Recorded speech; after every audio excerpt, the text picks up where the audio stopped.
तो आप ले लीजिए और कुछ नोट करें।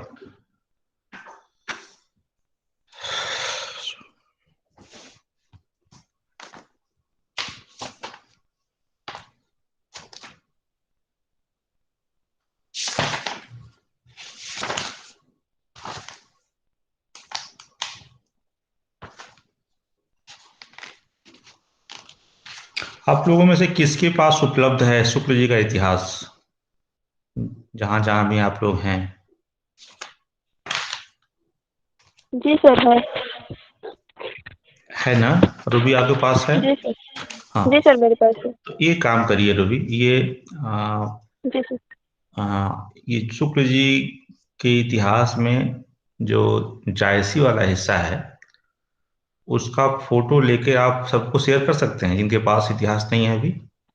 जी सर कर सकती हूँ। कर दीजिए रूबी आप। जी सर। हाँ। सर तो सर मेरे पास किताब का पीडीएफ है। हाँ ठीक है, जिसके पास है उसके तो कोई समस्या नहीं है अमित। जिसके पास नहीं हो, क्योंकि हम सब लोग देख ही रहे हो कि किसी कहीं कुछ पड़ा हुआ है, सा हुआ है सब कुछ। तो शुक्ल जी के इतिहास को एक बार भक्ति काल के हिसाब से उसका पुनर्पाठ जरूरी है। इस आंदोलन पर, भक्ति आंदोलन पर उनकी राय जो है उससे आप सब परिचित हैं कि विवादास्पद राय है।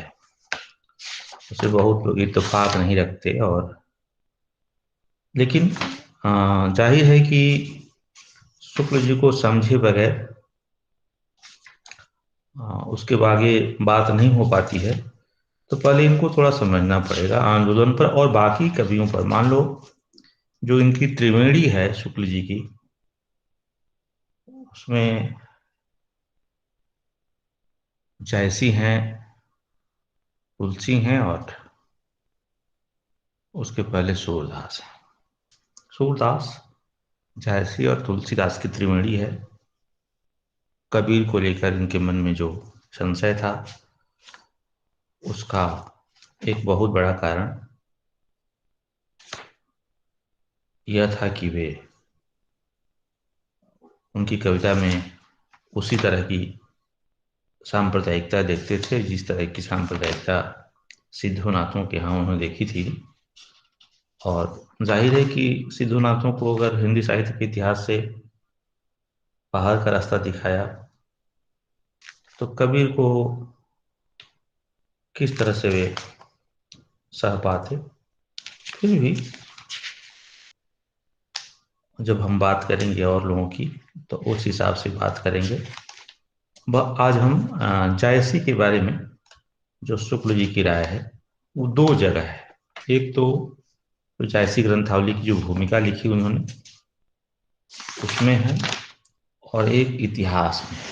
आज मैं इतिहास वाले प्रकरण की चर्चा कर रहा हूं आपसे, और आप एक बार इसे पढ़ भी जाइएगा। इसलिए लिखने की जरूरत नहीं, छोड़ दीजिए, लिखिए मत। मैं कुछ प्रसंगों की चर्चा कर रहा हूं और आपकी सुविधा के लिए कुछ व्याख्या भी करूंगा। जयसी का जो शुक्ल जी ने पाठ किया, उस पाठ के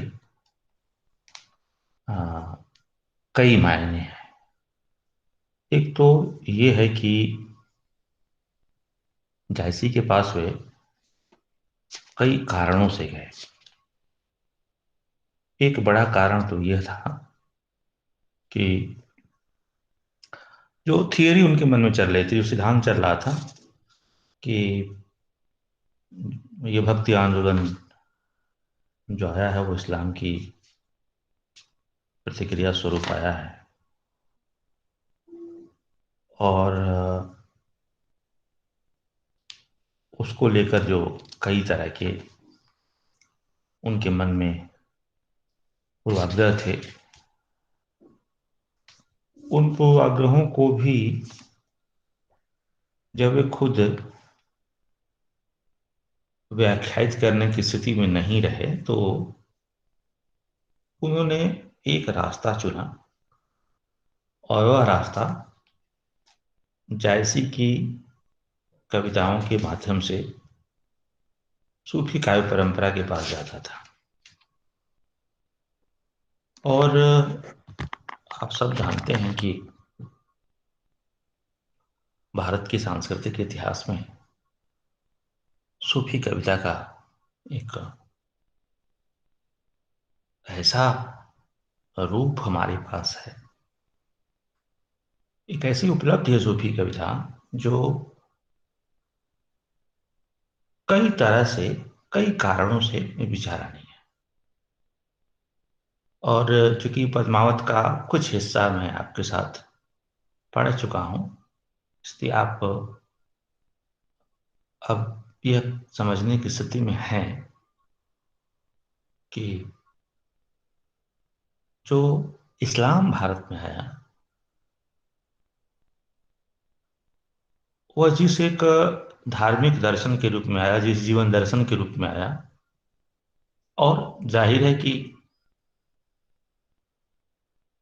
कोई तलवार के बल पर अगर भयभीत होकर उसे अपनाने को मजबूर हुआ, तो बहुत सारे लोग ऐसे भी थे जिन्होंने उसको इसलिए अपनाया क्योंकि उन्हें जहां थे वहां पर उन्हें सम्मानजनक जगह नहीं मिली थी।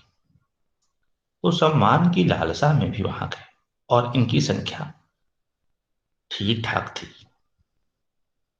तो सम्मान की लालसा में जो गए वहां पर, जाहिर है कि आप कबीर को पढ़ेंगे तो समझेंगे, और पढ़ा पढ़ा ही है आपने कि कई बार जिस सपने से हम जाते हैं कहीं पर, सपने टूटते हैं तो मन बहुत दुखी होता है, खिन्न होता है। लोग तो वही थे। देखिए, धार्मिक विचारधाराएं या धार्मिक दर्शन उसे कहें, कुछ भी कहें, धर्म कहें, आते जाते रहते हैं। ये जो भूगोल है, जो देश जिसे हम कहते हैं, और सदियों से जो एक एक मिट्टी में पैदा होने वाली जेनेटिक संरचना लंबे समय तक उस परंपरा को निभाती है। हमारी कदकाठी, हमारे रंग रूप, सारी चीजें, ये जो नृतत्व शास्त्र है, एंथ्रोपोलॉजी जिसे कहते हैं, वे बेहतर ढंग से इस बात को बताते हैं कि एक विशेष समुदाय में, एक विशेष मिट्टी में, एक विशेष भूगोल में पैदा होने वाली चीजें, और ये लगभग वनस्पतियों वाली सिद्धि है। आम का पौधा, नीम का पौधा, तमाम तरह के फल फूल, एक ही देखिए, एक ही फल है, अलग अलग देशों में अलग अलग तरह का होता है। एक फूल ही है, अलग अलग जगह पर होता है। आदमी भी लगभग उसी तरह से, जो जीव विज्ञान का जो सिद्धांत बाद में विकसित हुआ, उसमें भी आप सब जानते हैं कि इस दर्शन का बहुत उपयोग हुआ। मैं उतने विस्तार में न जाकर मैं सिर्फ ये कहना चाह रहा हूं कि धर्म एक चीज है। किसी को ईश्वर मानना, हर धर्म के अपने अपने ईश्वर हैं, हर मजहब के अपने तरीके हैं, जीवन जीने के अपने अपने पर्व त्योहार हैं। लेकिन इन सबके बावजूद एक खास बात है ये, कि आदमी अगर है और एक जगह पर आदमी है किसी, तो धार्मिक मान्यताओं के बावजूद उसका अपनी मिट्टी से जो लगाव है, वह लगाव मायने रखता है कविता में। उसका मजहबी झुकाव, उसका वैचारिक आग्रह पूर्वाग्रह, दूसरी बात, दूसरी चीज है। विजय नारायण शाही ने जब काम किया जायसी पर, और वो किताब बेहद महत्वपूर्ण है, मुनीब रिजवी और विजय नारायण शाही, मैं चर्चा करूंगा एक दिन आपसे, और मैं कोशिश करता हूँ कि रविवार को आप लोग किसी दिन समय दीजिए, आप लोग समय निकाल कर, तो सब लोग रहें तो हम इत्मीनान से 2 घंटा बैठकर बात करेंगे।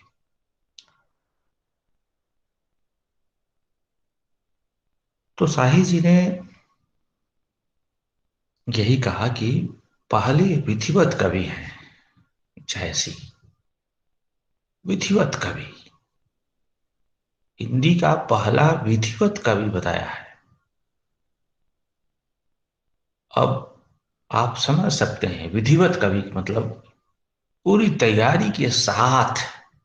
विधिवत कविता मतलब काव्य प्रयोजन आपने पढ़ा होगा। कविता किस लिए कवि कविता लिखने चलता है? हम जीवन में कुछ भी काम एक प्रयोजन विषय से कर रहे हैं, पढ़ रहे हैं रोजी रोजगार के लिए, पढ़ा रहे हैं रोजी रोजगार को बचाने के लिए, सारी चीजें जीवन में, कोई काम निर्देश नहीं होता। तो कविता लिखने का जो एक प्रयोजन है, वो प्रयोजन स्पष्ट है जयसी के यहाँ। और वो प्रयोजन यह है कि ये संसार नश्वर है, और नश्वरता का एहसास आप खुद देख रहे होंगे अभी, जिस तरह की खबरें और जिस तरह के आंकड़े बीमारी मृत्यु के आ रहे हैं। तो हम नहीं रहेंगे, संसार, ये शरीर एक दिन जाना है, ये कोई ठीक नहीं है इसका। लेकिन हमारी बात कुछ रहे ऐसा, एक सहज स्वाभाविक इच्छा है मनुष्य की। हमारे परिवार, हमारे बच्चे, हमारा घर, हमारी संपत्ति, हमारा बैंक पर जो कुछ भी हमने अर्जित किया वो हमारी बात, हमारी भावी पीढ़ियों के लिए रहे। एक कवि या एक लेखक की जो हार्दिक लालसा यही होती है कि उसके बाद उसकी रचना रहे, वो जो लिख रहा है वो बची रहे, वही उसका राजभवन है, वही उसकी विरासत है, वही उसका सब कुछ है। और एक बात आपने देखा होगा, जब हम स्तुति खंड पढ़ रहे थे, आप याद करें, जो मैंने चर्चा भी की थी आपसे, ये जो होड़ है कवि की अपने करतार से, कि बिना आराम किए इतना काम कर रहे हैं। तो मैं भी, राहुल जी कहा करते थे, राहुल संकीर्तन की, ये शरीर जो है वो नश्वर है, इसका जितना उपयोग कर सकते हो कर लो, जितना पढ़ सकते हो, जितना लिख सकते हो। कल बाबा साहब अम्बेडकर की जयंती थी, मैं देख रहा था बीबीसी पर उनका एक इंटरव्यू छपा था, और उनके बारे में जो बहुत सारी किताबों का सारांश था, पढ़ते, अब दफ्तर से आए रात भर पढ़ते थे, सुबह 1-2 घंटा पढ़ने का जो शगल था उनका। एक किताब लोग कहते कि आप कैसे पढ़ रहे हैं, बोले कि मैं कहते कि मैं मनोरंजन करता हूँ, एक किताब छोड़कर दूसरी किताब पढ़ता हूँ, वही मेरे लिए मनोरंजन है। ये जो पैशन है पढ़ने का,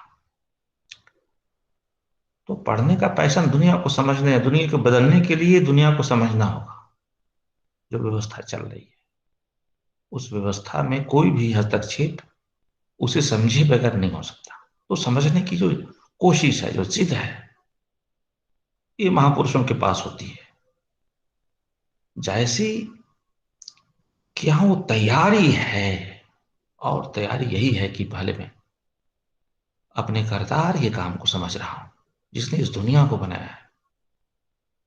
और ये दुनिया कितनी जटिल है, कितनी बड़ी है, कितनी विशाल है, कितनी बहुरंगी है, सब कुछ है इसमें, क्या नहीं है। भला से भला, बुरा से बुरा, जो कुछ सोच सकते हैं उससे भी ज्यादा, किसी अच्छी चीज की कल्पना करें उससे भी अच्छी चीज उपलब्ध है, किसी बुरी चीज की कल्पना करें उससे भी बुरी चीज उपलब्ध है, सब कुछ है। मारने वाला, बचाने वाला, विष, अमृत, सब कुछ और सब बनाया करता है। तो अब जरा सोचो कि कविता लिखने से पहले दुनिया रचने वालों को समझने की, मतलब कविता रचना और दुनिया को रचना एक तरह का काम है। ये जो बोध है, मेरे ख्याल से जायसी के अलावा उसके पहले किसी कवि के यहां देखा नहीं गया, देखा तो उसके बाद भी नहीं गया।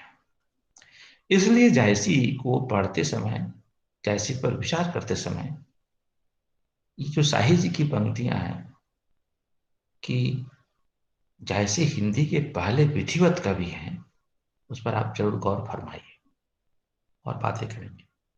लेकिन आज मैं कह रहा था कि शुक्ल जी के पास चलते हैं। शुक्ल जी ने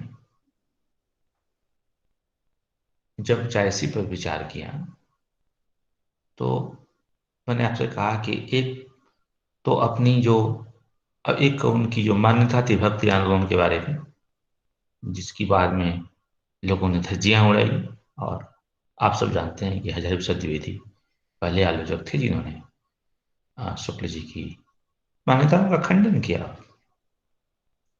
निश्चित रूप से वो मान्यताएं इतिहास विरुद्ध थी, इतिहास की मान्यताओं से मेल खाती हुई मान्यता नहीं थी शुक्ल जी की। भक्ति आंदोलन जैसा बड़ा आंदोलन किसी मजहब की प्रतिक्रिया नहीं हो सकता, एक फैक्टर हो सकता है भी। द्विवेदी जी ने कहा कि 12 आना वैसा ही होता जैसा है, 4 नहीं भी आया होता तो मैं जोर देकर कहना चाहता हूं, अरे बहुत बड़ी बात है। मतलब मैं, आप जरा सब खुद सोचिए आप थोड़ी देर के लिए। और जब ये मैं कहता हूं तो मेरी आंख बंद हो जाती है थोड़ी देर के लिए कि भारत में मुगल साम्राज्य नहीं आया होता, भारत में ब्रिटिश साम्राज्य नहीं आया होता, तो हिंदी साहित्य के इतिहास की रूपरेखा हमारी कैसी होती? जो साहित्य का इतिहास जो आज हम पढ़ रहे हैं वैसा ही होता है, कुछ और होता?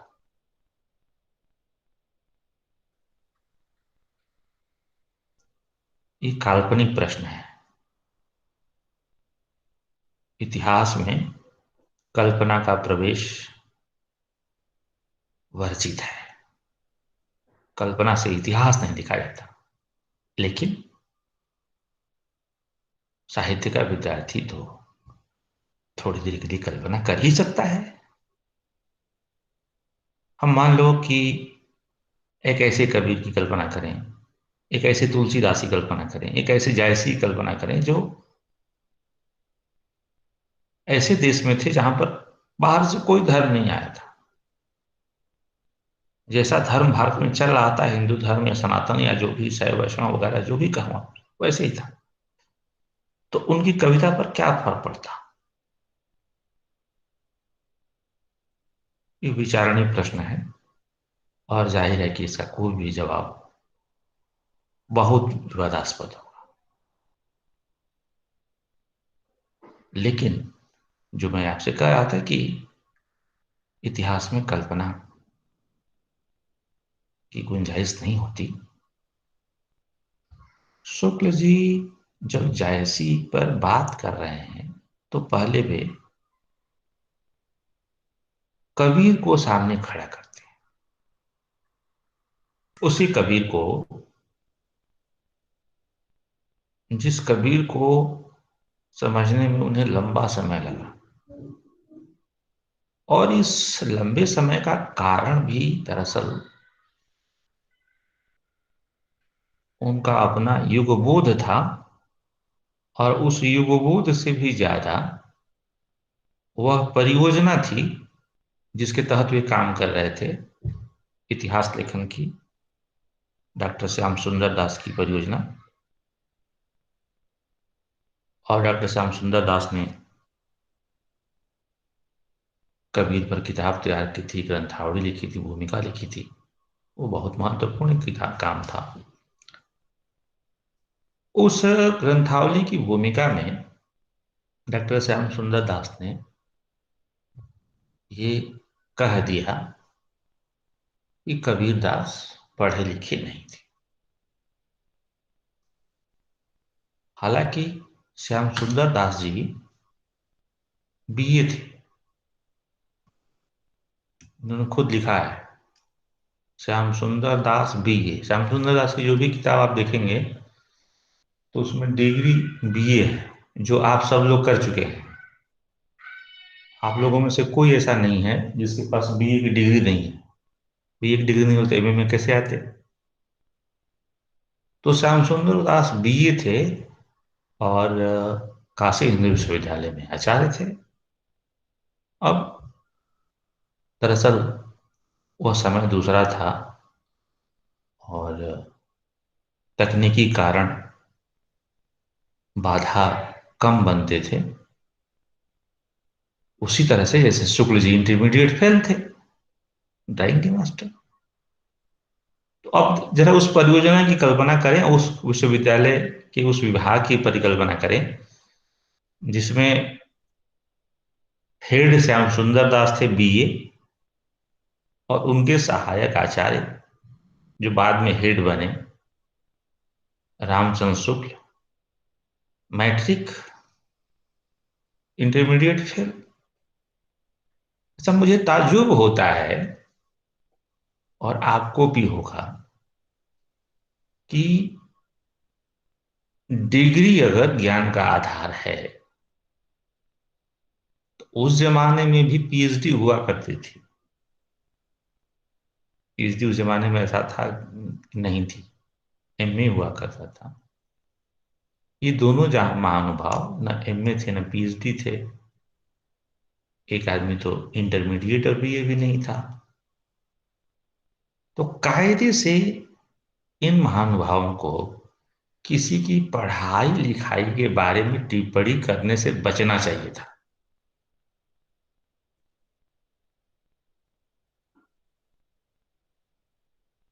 और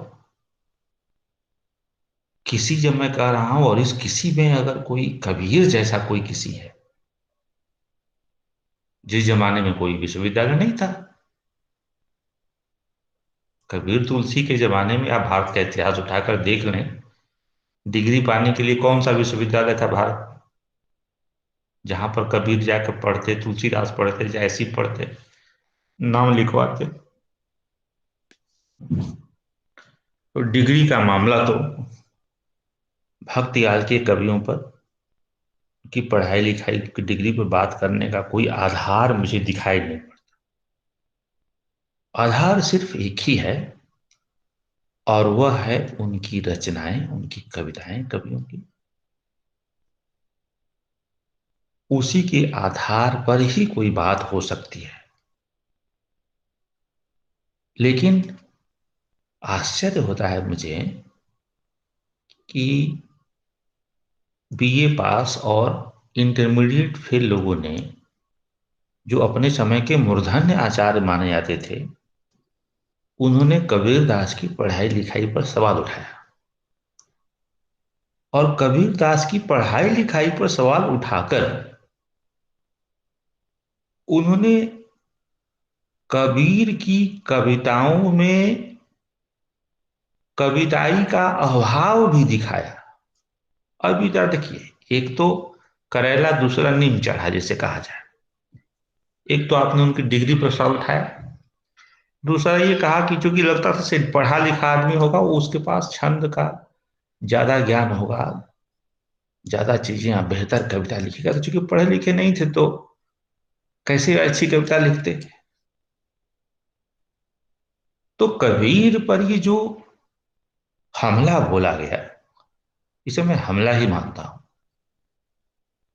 वो बहुत सुनियोजित था और निश्चित रूप से वह कबीर की पढ़ाई लिखाई और कबीर की कविताओं में कविताई से उसका संबंध नहीं था। हालांकि मैं जायसी के संदर्भ में ये बात कह रहा हूं, इसलिए कह रहा हूं कि इसका एक संबंध है। ये बात मुझे कबीर की कक्षा में आपसे कहनी चाहिए थी। मैं करूंगा अभी विस्तार से बात, लेकिन चीजें जुड़ी हुई हैं, इसलिए हम एक की उपेक्षा करके दूसरे की परीक्षा नहीं कर सकते। शुक्ल जी कबीर को खड़ा करते हैं जायसी के पास पहुंचने के लिए, और कबीर पर जो उनका प्रश्न है, कबीर पर जो उनका हमला है, वो ये है कि वो लड़ाने भिड़ाने वाला, फटकारने वाला काम।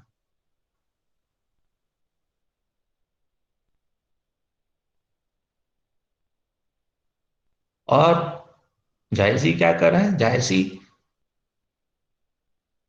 मलहम लगाने वाला काम कर रहे हैं, जोड़ने वाला काम कर रहे हैं। यही बात अगर संक्षेप में कही जाए बात, तो यही थीसिस है शुक्ल जी की जायसी के संदर्भ में। इतनी बात से ये बात आपको स्पष्ट हो गई होगी कि जायसी की कविताओं का संपादन करना, जायसी की ग्रंथावली की भूमिका लिखना, जायसी को बहुत तवज्जो देना उनका महज इत्तेफाक नहीं है, बल्कि एक सुनियोजित प्रयास है कि कबीर पर हमला बोलने के लिए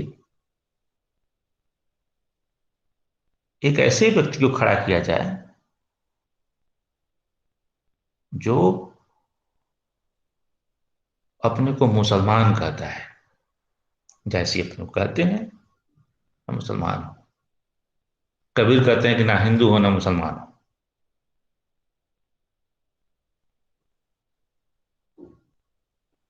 तो एक मुसलमान कवि को खड़ा करना और उसकी कविता पर की तारीफ करना और कबीर के सामने रखकर करना, और वैसे कवि का जो कह रहा है कि मैं एक जुलाहे से हारा हुआ, स्वयं जैसे स्वीकार करते हैं कि मैं एक जुलाहे से हारा हुआ, मतलब उसके प्रश्नों का जवाब नहीं है मेरे पास।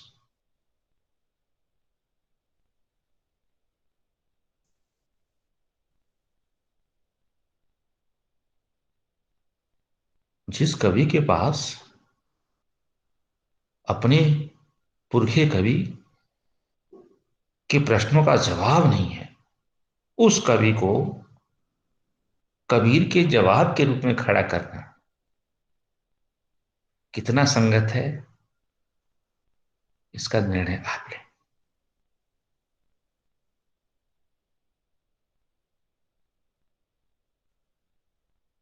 शुक्ल जी बहरहाल हम चलते हैं। आप देखें कि क्या कह रहे हैं वे जायसी के बारे में।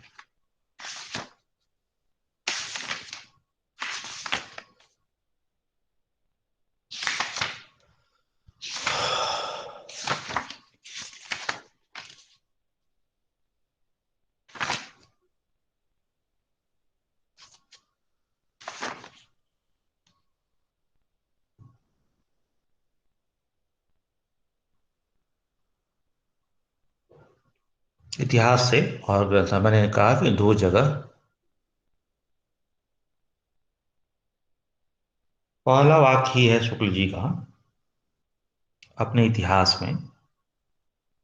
ये प्रसिद्ध सूफी फकीर शेख मोहुद्दीन के शिष्य थे और जायस में रहते थे। इनकी एक छोटी सी पुस्तक आखिरी कलाम के नाम से फारसी अक्षरों में छपी मिलती है। यह सन 936 हिजरी में बाबर के समय में लिखी गई थी। इसमें बाबर बादशाह की प्रशंसा है। इस पुस्तक में मलिक मोहम्मद जायसी ने अपने जन्म के संबंध में लिखा था, सब बातें हैं। आगे जो लिख रहे हैं जायसी के बारे में कि जायसी अपने समय के सिद्ध फकीरों में गिने जाते थे। अमेठी के राजघराने में इनका बहुत मान था। जीवन के अंतिम दिनों में जायसी अमेठी से 2 मील दूर एक जंगल में रहा करते थे। वहीं इनकी मृत्यु हुई। काजी नसरुद्दीन हुसैन जायसी ने, जिन्हें अवध के नवाब शुजाउद्दौला से सनद मिली थी, अपनी याददाश्त में जायसी का मृत्यु काल 4 रजब 949 हिजरी लिखा है। यह काल कहां तक ठीक है नहीं कहा जा सकता। ये गाने और देखने में कुरूप थे, जो मैंने चर्चा की कविताओं के संदर्भ में। कहते हैं कि शेरशाह इनके रूप को देखकर हंसा था। इस पर यह बोले, मोहिका हंसिस की कोहर रही। मुझ पर हंस रहे हो या उस कुम्हार पर हंस रहे हो जो इस घड़े का निर्माता है। इनके समय में ही इनके शिष्य फकीर इनके बनाए भावपूर्ण दोहे चौपाइयां गाते फिरते थे। इन्होंने 3 पुस्तकें लिखी। एक तो प्रसिद्ध पद्मावत, दूसरी अखरावट और तीसरी आखिरी कलाम। अखरावट में वर्णमाला के एक अक्षर को लेकर सिद्धांत संबंधी तत्वों से भरी चौपाइयां कही गई हैं। इस छोटी सी पुस्तक में ईश्वर, सृष्टि, जीव, ईश्वर प्रेम आदि विषयों पर विचार प्रकट किए गए हैं। आखिरी कलाम में कयामत का वर्णन है। जायसी की अक्षय कीर्ति का आधार है पद्मावत, जिसके पढ़ने से यह प्रकट हो जाता है कि जायसी का हृदय कैसा कोमल और प्रेम की पीक से भरा हुआ था। क्या लोक पक्ष में, क्या अध्यात्म पक्ष में, दोनों ओर उसकी गूढ़ता, गंभीरता और सरसता विलक्षण दिखाई देती है।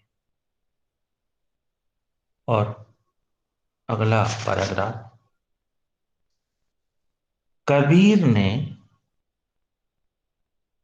ध्यान रखिएगा कि जायसी ग्रंथावली की जो भूमिका लिखी वो यहीं से शुरू करते हैं। वो कबीर ने अपनी झाड़ फटकार के द्वारा हिंदुओं और मुसलमानों के कट्टरपन को दूर करने का जो प्रयास किया वह अधिकतर चिढ़ाने वाला सिद्ध हुआ,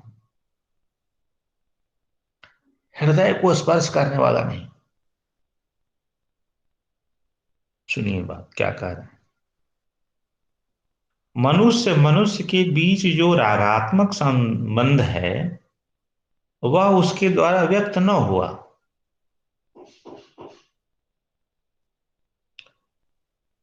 अपने नित्य के जीवन में जिस हृदयाभास का अनुभव मनुष्य कभी कभी किया करता है, उसकी अभिव्यंजना उससे न हुई।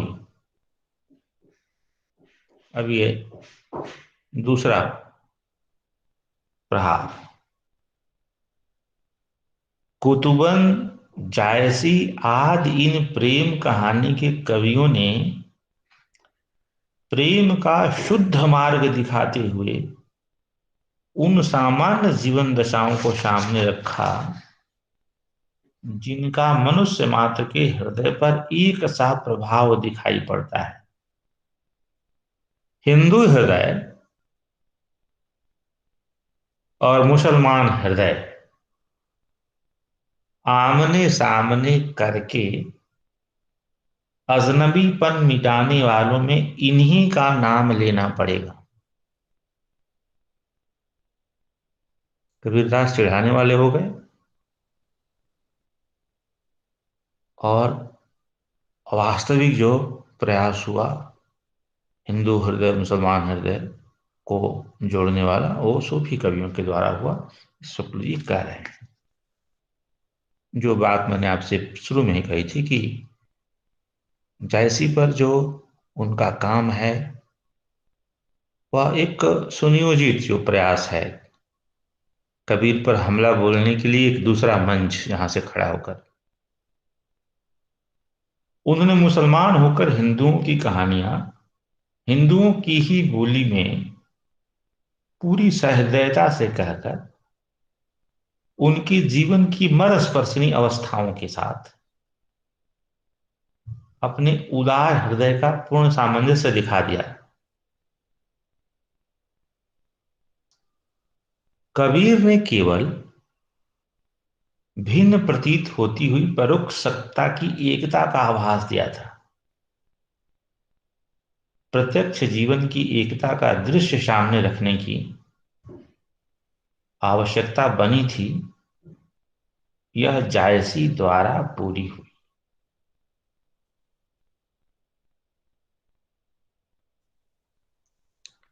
ये जो पैराग्राफ है बहुत ध्यान देकर इसे आप पढ़िएगा, इसे अंडरलाइन भी कर लीजिए।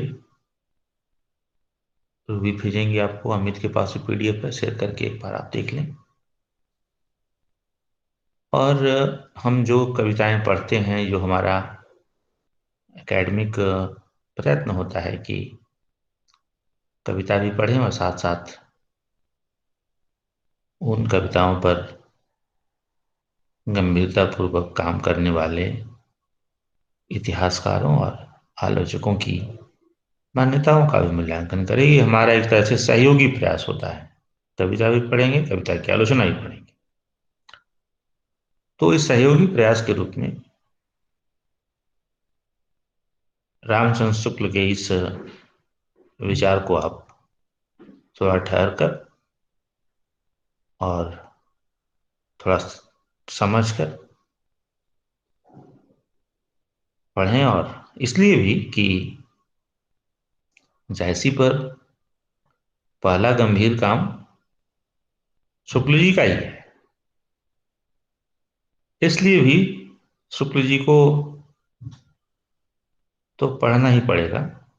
जैसे बाकी हर जगह हम तो हिंदी जगत ने शुक्ल जी का जो सम्मान दिया, जो सम्मान किया,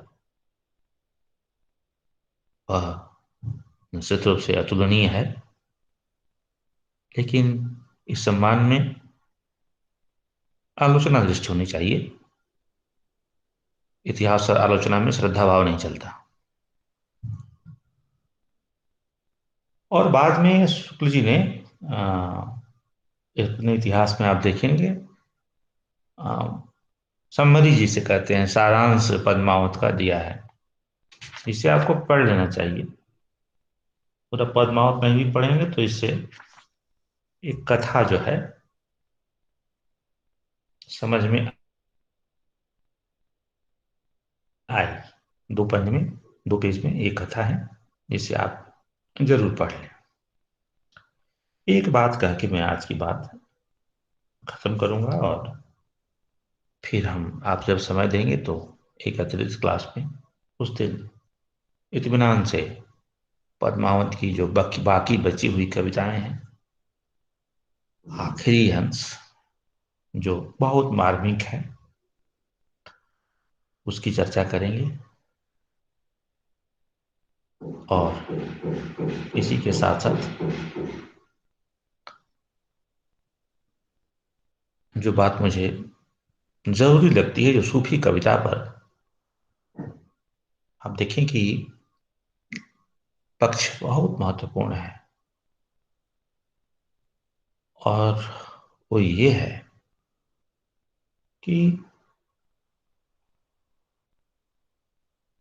जो मैं आपसे चर्चा कर रहा था कि कोई विचार, कोई दर्शन, कोई धर्म बाहर से आ सकता है, उसमें कोई आवाजाही नहीं है।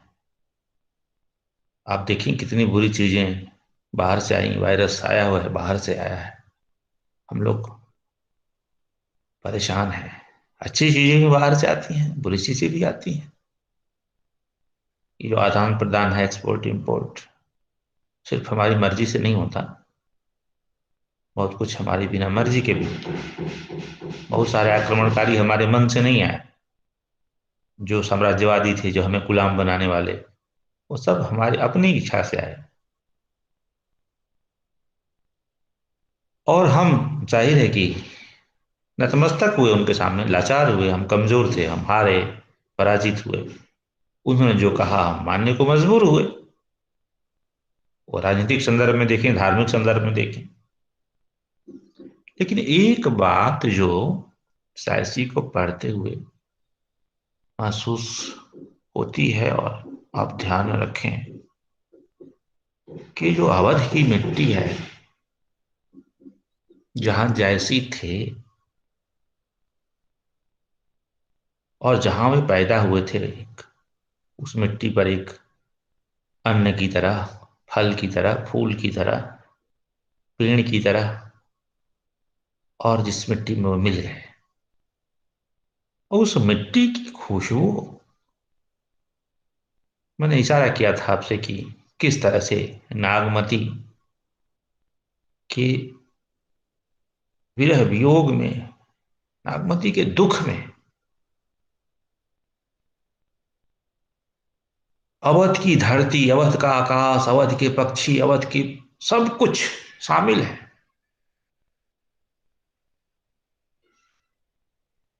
जितने जीव जंतु हैं, जितने पशु पक्षी हो सकते हैं, जो कुछ है, सब वहां शामिल है उसके दुख में। यह चीज जो नागमती वियोग में दिखाई पड़ रही है, या जहां कहीं भी, बादशाह भोजखंड की चर्चा मैंने की थी, चावल की, मछलियों की, सब्जियों की, मिठाइयों की, या स्तुति खंड में ये आपने देखा, आसिर तो हिमालय से लेकर समुद्र, नदियों, तमाम चीजें, जो ये जो विराट लोक अनुभव है,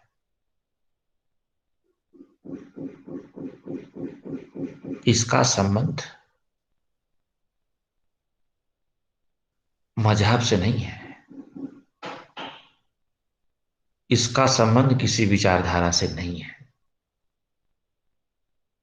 इसका संबंध अपने लोक से, अपनी मिट्टी से लगाव से है। कितना जानता है, कितना जुड़ा हुआ है कभी। और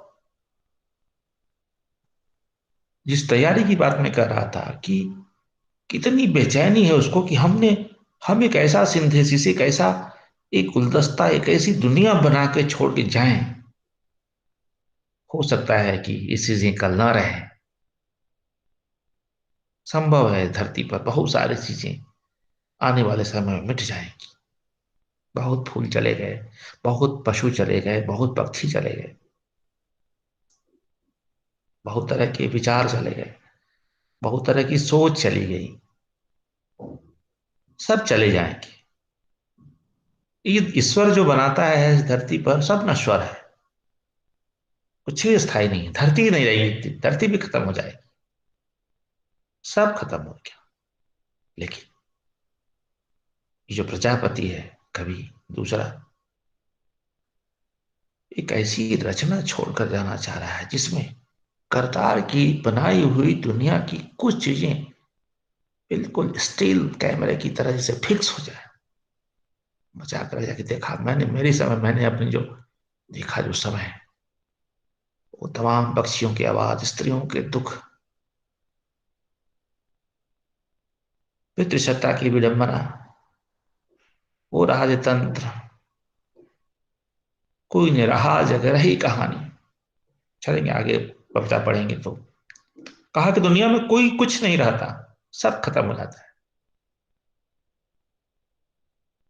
हम नहीं रहेंगे कुछ दिनों के बाद, कोई नहीं रहता। जो यहां पर आए हैं सब एक ट्रेवलर हैं, गेस्ट हैं, कोई नहीं रहता। क्या रह जाता है? कहानी रह जाती है। ये मृत्यु का जो बोध है, मृत्यु बोध कई बार परास्त करता है, हताश करता है, निगेटिव नहीं। ये मृत्यु बोध आपको कबीर के यहां भी दिखाई पड़ेगा। लेकिन मृत्यु बोध जीवन बोध को समझने के लिए जरूरी भी है। जितनी सच, जितनी सच्चाई मृत्यु है, उतनी ही सच्चाई जीवन भी है।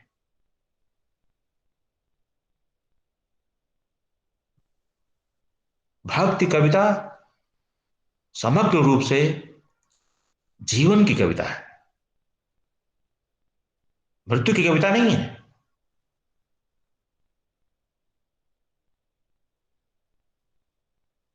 जीवन बहुत महत्वपूर्ण है। मानुष प्रेम भयो बैकुंठी, ना हित काहु छाड़ भर मुठी। कवि की चिंता यही है कि धरती पर प्रेम रहे आदमी से आदमी के बीच, और आदमी से आदमी के बीच अगर प्रेम रहेगा तो यही बैकुंठ है।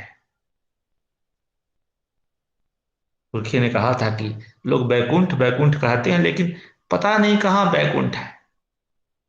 दिया जवाब जयसी ने, कहा कि यही बैकुंठ है। बैकुंठ हम बना सकते हैं,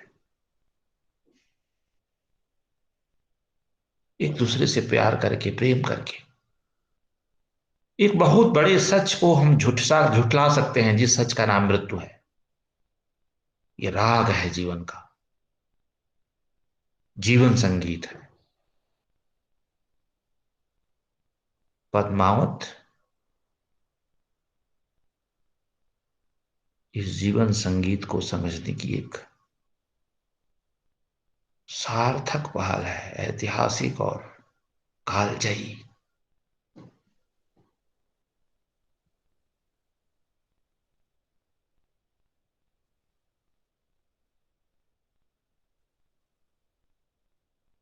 कोई प्रश्न आपके मन में हो तो आप पूछ सकते हैं।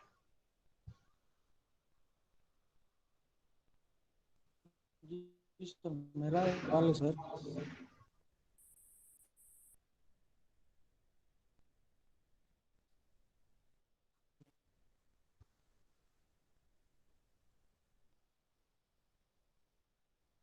कोई प्रश्न हो तो पूछें आप लोग।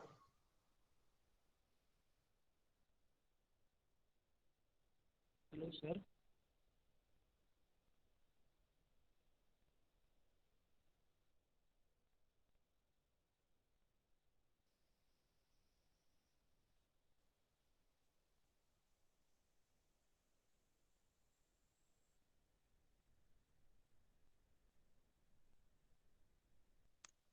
Hello sir.